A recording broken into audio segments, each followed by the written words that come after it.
Que a boa mão de Deus esteja com você. Sou o professor Rogério de Souza, junto com o Instituto Supera. Aqui a disciplina são os métodos para o estudo da Bíblia e eu vou falar com vocês agora sobre o método de estudo histórico.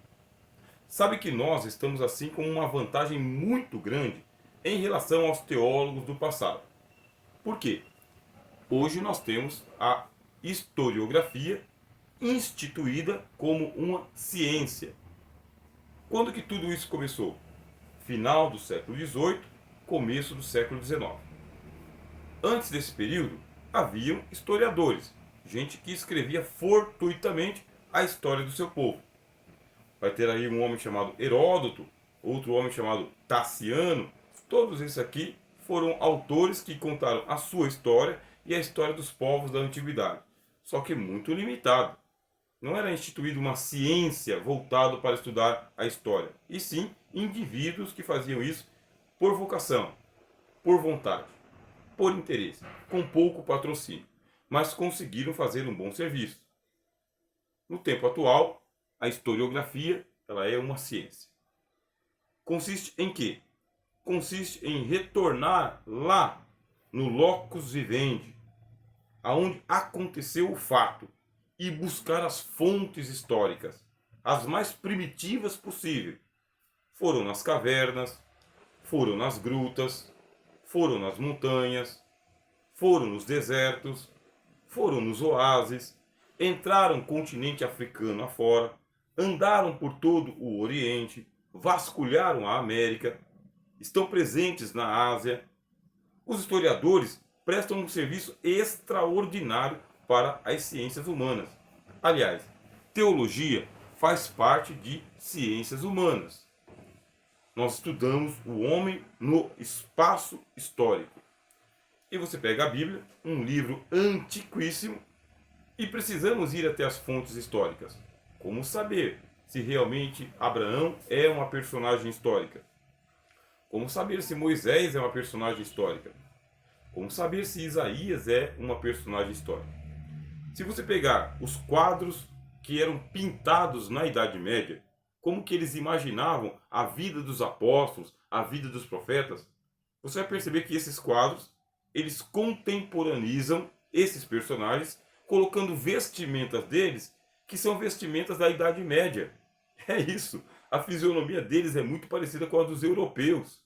As cores que são utilizadas também, os vitrais que eram ali incrustados nas igrejas, também eram adornados com ideias da Idade Média. Agora nós sabemos que não, apóstolos e profetas não se vestiam daquela maneira, não tinham uma fisionomia europeia daquela maneira. E por que eles faziam isso na Idade Média? Justamente porque não tinham o recurso que nós temos hoje de ir até as fontes históricas e desenvolver uma ciência que é a historiografia. Muito bom. Sabendo disso, agora que nós já temos essa ferramenta, o que dizem os historiadores para nós sobre Roma? Precisa estudar a história de Roma. O que dizem eles sobre a história da Grécia? Tem que estudar a história da Grécia. O que falam sobre a história do Egito? Tem que estudar a história do Egito. Da Palestina, da invasão da Palestina pelos povos do mar, pelos filisteus. Eles encontraram vestígios históricos, arqueológicos. Encontraram. E o que fizeram? Tabularam. O que mais fizeram? Testagem, sondagem, desenvolveram tecnologia para poder dizer, é isso daqui. Você pega ali as moedas que são citadas na Bíblia, dracma, didracma, stater, talento, mina, não tem nada a ver com a nossa cultura, mas o pessoal da arqueologia desenterrou os sítios arqueológicos e descobriu estas moedas. E agora nós sabemos por que é chamado de dracma. Por que é chamado de didracma? É uma didracma porque ela vale 2 dracmas. Uma didracma vale 2 dracmas. O que é um talento? O que é uma mina? Qual que é o valor monetário destas moedas hoje? Os historiadores, eles escrevem bastante. Nem todos eles, aliás, a grande maioria deles, não está aqui a serviço da fé. estão a serviço das ciências naturais. Essas ciências naturais, elas tiveram um grande boom, assim como o iluminismo. E o que é o iluminismo? É um período histórico. É convencional, tá? É uma convenção, não é que é assim, mas é convencional dividir a história em períodos, grandes períodos históricos. Assim eles dividem em pré-história e dividem em história. O que eles chamam de pré-história? Quando as fontes são não escritas. Pré-história é aquele período em que não tinha nada escrito. Estava pintado, incrustado nas paredes. Mas não tinha a escrita ainda, o alfabeto. Portanto, é chamado de pré-história. A partir dos primeiros vestígios da criação do alfabeto, da criação da escrita, aí chamam de história. Se a gente aplicar este conceito, vamos descobrir o quê? Que o Brasil estava na pré-história quando os portugueses chegavam aqui. Você vai procurar documentos escritos na língua dos índios e você não encontra essas escritas. Agora, os maias, os astecas e os incas, eles já tinham algum sistema numérico, algum sistema alfabético. Mas se você tentar aplicar este conceito na Europa, a pré-história aconteceu em momentos diferentes. No Oriente, aconteceu em momentos diferentes.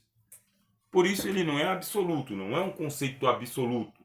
É um conceito relativo, criado pelos historiadores europeus, justamente para dizer, olha, nós estamos aqui no tempo da ilustração, do iluminismo, e nós estamos determinando que tudo aquilo que não foi escrito é pré-histórico. A partir da escrita é história. Aí vem o grande período da antiguidade, e esse período da antiguidade ele vai retornar até 30 mil anos antes de Cristo. Não é muito tempo? É bastante tempo. Se você utilizar a Bíblia como tabela cronológica, não dá 30 mil anos. A Bíblia ela vai retroceder a, no máximo, 5.800 anos, não mais do que isso. Coincidido, inclusive, com o calendário dos hebreus, que vai admitir aí que o mundo começou com o nascimento de Adão. É assim que eles contam. Só que para as ciências naturais, essa tabela não vale. E por quê? Porque eles encontraram, você já estudou conosco aqui, quando estávamos falando sobre arqueologia, eles encontraram fontes históricas, aliás, pré-históricas, onde as pinturas nas paredes, feito ali o teste de carbono 14, a datação por carbono 14, a quantidade de carbono que há naquele fóssil, naquele minério, exige que aquela pintura tenha sido feita há mais de 10 mil anos atrás. Assim, não vai coincidir a tabela da Bíblia com a tabela das ciências naturais. Então vamos ficar mais para cá. Não na pré-história. Vamos ficar mais para cá. Na história. De qualquer forma, eles fizeram a divisão entre pré-história e história. E a história começaria há 30 mil anos atrás, ou 10 mil anos atrás. E ela vem até chegar o período que os historiadores chamaram de Idade das Trevas. Por que é chamado de Idade das Trevas? Comparado com a Idade das Luzes. A Idade das Luzes, como estou falando para você, é o iluminismo, a ilustração, quando a ciência começa a ganhar corpo para desmistificar a Bíblia. E você fala, mas por que desmistificar a Bíblia? Porque ela foi escrita com uma linguagem de povos antigos. Tem um teólogo, você pode pesquisar sobre ele. Lá no seu curso médio, você vai se aprofundar mais, e se fizer o bacharelado, você vai ter que fazer especialização nele. O teólogo chama-se Rudolf Bultmann. Rudolf Bultmann. Este teólogo, ele criou um método chamado demitologização. Esse é o método dele. Demitologização significa o quê? Encontrar na Bíblia elementos que são míticos, linguagem mítica. E por que ele fez isso? Ele diz, nós estamos agora na era da ciência. E a ciência não permite chamar um quadro de epilepsia de possessão demoníaca. Não permite. Agora nós já temos a psiquiatria. Agora nós já temos a psicanálise. Agora nós já temos a psicologia infantil. Agora nós já temos a neurologia. Agora nós já temos a genética. O que nós sabemos? Que algumas pessoas nascem com deformação genética neurológica. E, consequentemente, ela vai desenvolver a epilepsia. Em algum momento da vida dela, aquela carga genética que está programada vai disparar. E ela vai ter uma crise de epilepsia. Nos tempos do Senhor Jesus, nos tempos dos apóstolos, esse quadro de epilepsia foi denominado de demônio, possessão demoníaca. Aí diz Rudolf Bultmann, nós sabemos que não é demônio. Tem tratamento clínico, tratamento terapêutico. Existe tratamento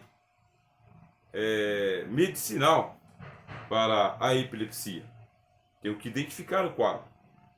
Partindo desse pressuposto, Rudolf Bultmann criou um método chamado de demitologização para identificar na Bíblia a linguagem mítica com as quais os autores trataram um fenômeno e trazer para os dias atuais para identificar nos nossos dias o que realmente é. Assim a gente não vai ficar expulsando o demônio se não tem demônio coisa alguma. Difícil, né? Bom, tudo isso começou lá na Ilustração, no Iluminismo. E, portanto, lá no Iluminismo, eles vão dizer, a Idade Média é a Idade das Trevas.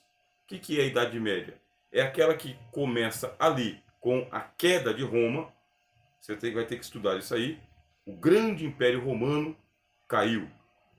Caiu o Império Romano Ocidental. As lutas contra os bárbaros levou o Império Romano à queda. E da queda do Império Romano até o surgimento do Renascimento, do Renascentismo e do Humanismo, aí você está dentro da Idade Média. Quando vai terminando a Idade Média ali, mais ou menos 1500, aí vai se prolongando o final da Idade Média até 1600, 1700, aí vai surgir o Iluminismo. Quando surge o Iluminismo, eles batizaram como Idade Moderna. Nós estamos na modernidade. E na modernidade, o jeito de viver é outro. Aqui nós temos ciência, não temos mito. Não é o predomínio da religião, e sim da razão. Mas isso vai me ajudar em quê? Na Bíblia. Ora, eu citei Roma para você, não foi? Citando Roma, você lembra lá da visão do profeta Daniel? Você lembra lá que existem os 4 animais? Você lembra lá que tem a estátua de Nabucodonosor, que fala sobre os impérios mundiais? Muito bem. Como que eu vou ter acesso a essas informações? Através da história. E por isso que a história vai estudar a história de Roma, e você também vai estudar a história de Roma, assim como a história da Grécia, assim como a história da Pérsia, assim como a história da Babilônia. Como se você não vai até lá? Os historiadores fizeram isso para você e colocaram nos livros. É só estudar. Aí na sua escrivaninha, na sua casa, aí no seu espaço de estudos. Pode ser na sua cozinha, na sua sala, na sua igreja, no seu seminário.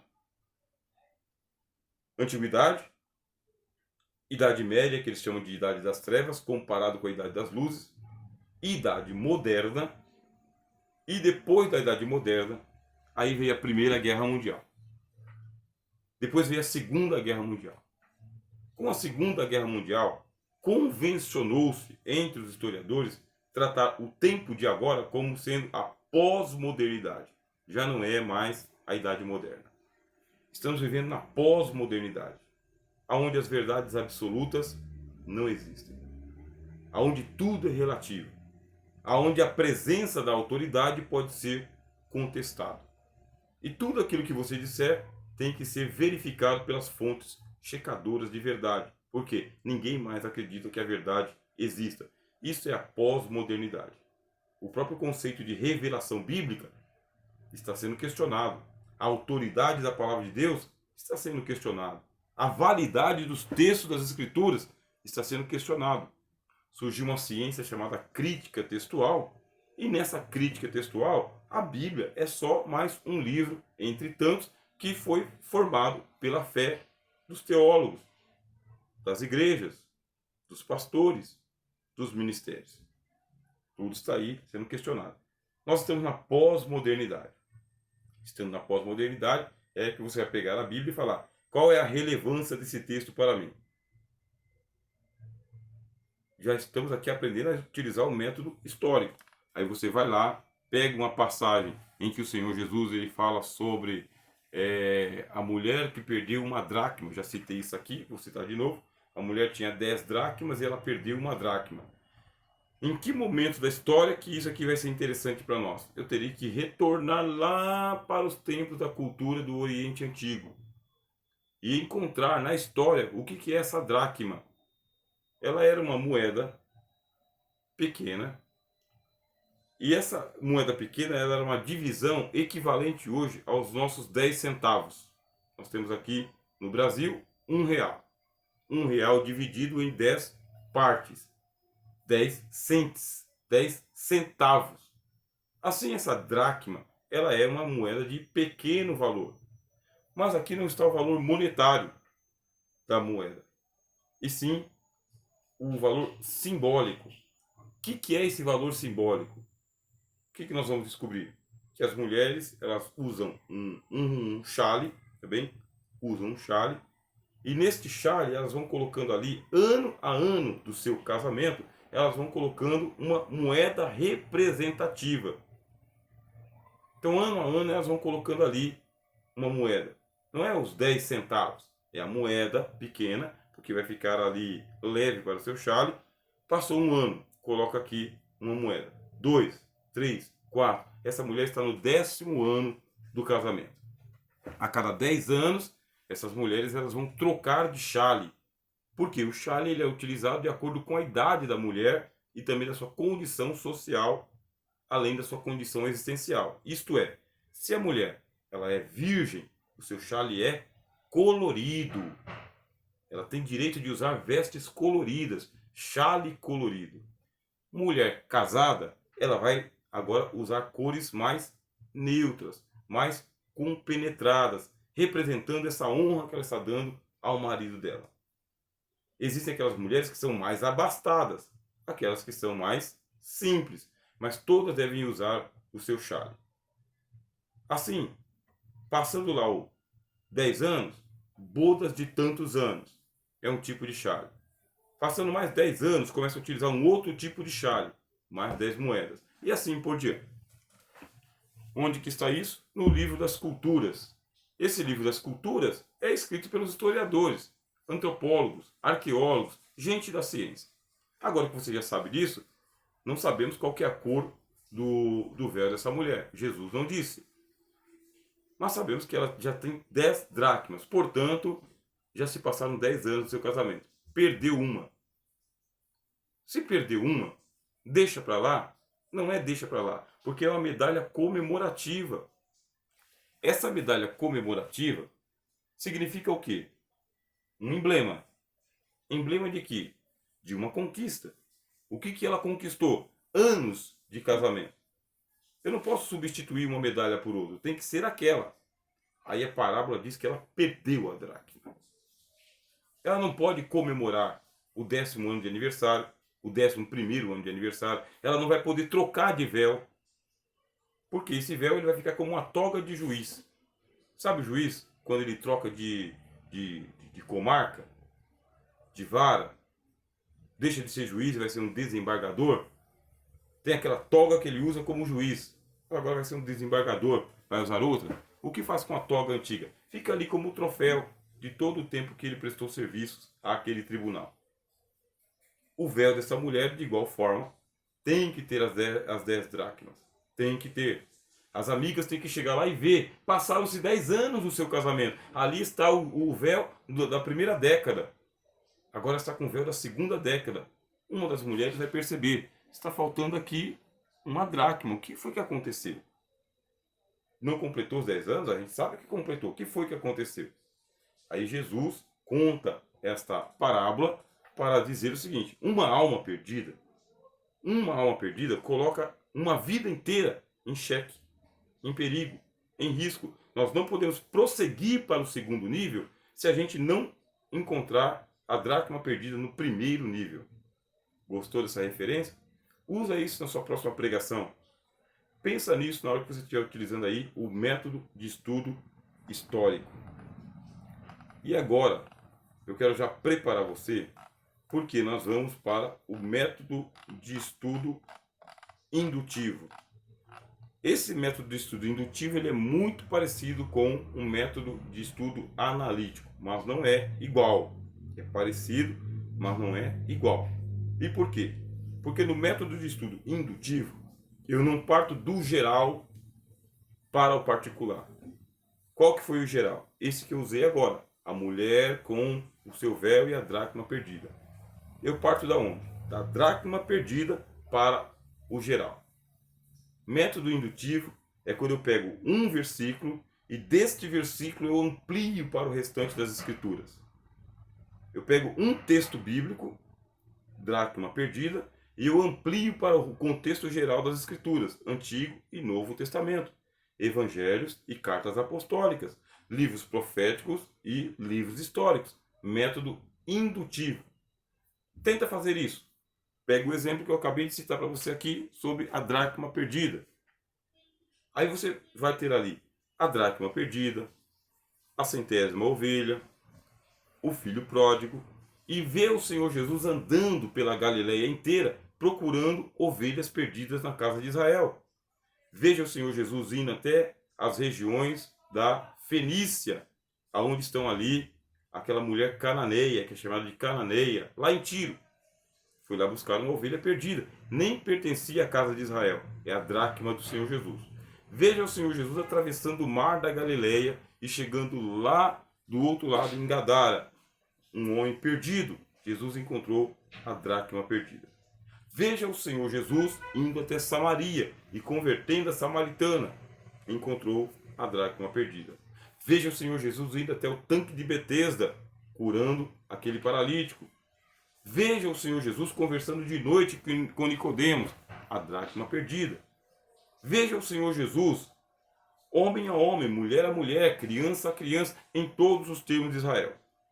Depois, vá para os apóstolos, que andam com o Senhor Jesus, que curam um paralítico à porta do templo,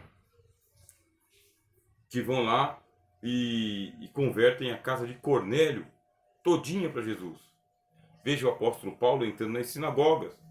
Veja o apóstolo Paulo cuidando de Timóteo e de Tito. Método indutivo.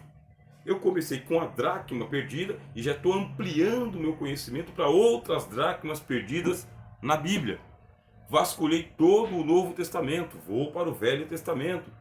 Vejo o Deus indo atrás de Elias lá na caverna. Não é isso que aconteceu? Deus indo lá salvar Jonas do ventre da baleia. Não foi isso que aconteceu? Deus aparecendo para Moisés quando ele estava sozinho no deserto. Não foi isso que aconteceu? Deus chamando Abraão lá no meio da idolatria. Não foi isso que aconteceu? Dracmas perdidas. Qual é esse método de estudo? Chama-se indutivo. Do particular para o geral. De um versículo para toda a Bíblia.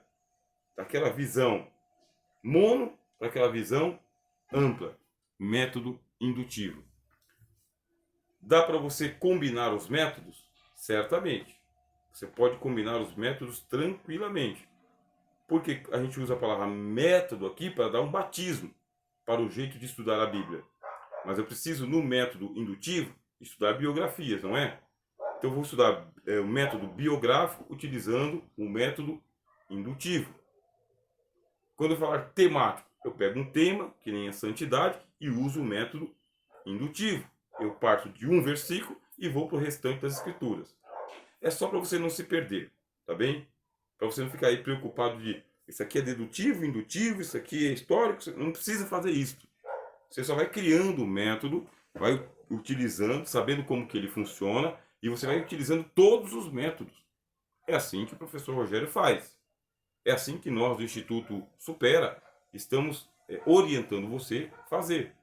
Tenha o melhor domínio de todas as ferramentas, mas não dá para usar todas as ferramentas de uma vez só. Você só tem duas mãos, eu tenho que parafusar o móvel, não tem? eu preciso de uma chave de fenda ou uma chave Phillips. Só dá para utilizar uma vez, uma ferramenta por vez. Assim são os métodos de estudo da Bíblia. Está gostando? Qual é a expectativa, hein? Está terminando o curso básico? Já está pensando em fazer o curso médio conosco do Instituto? Entra em contato. Como as aulas estão gravadas, estão disponibilizadas, você sabe que vai poder acessar esse material.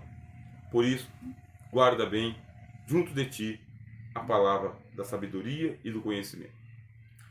Daqui a pouco, a última aula sobre métodos de estudo da Bíblia.